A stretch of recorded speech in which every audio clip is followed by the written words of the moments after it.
Bonnie, so what case are you going to present for us today? We're going to discuss a 3-day-old foal. It was weak after it was born.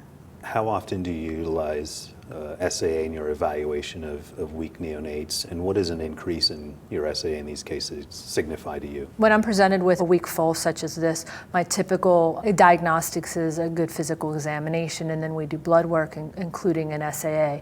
If I see an increased SAA, then I am more suspicious that we have an infectious process going on.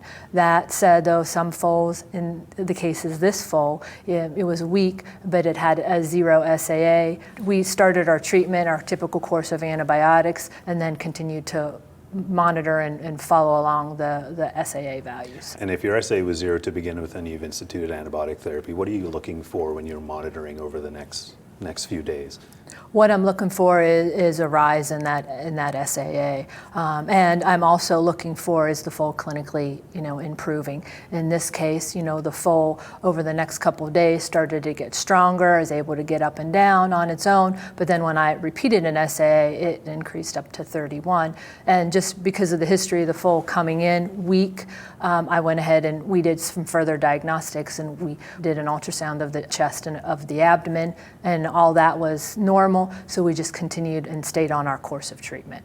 What sort of values are you looking at that might indicate that you're dealing with a foal that's potentially septic? If it's a weak foal that comes in, I'm looking at the SAA value. If that SAA value initially is over 100, then I'm concerned that there is a septic process going on. I think, especially in these weak foals, one problem that we see, secondary problem, is pneumonia.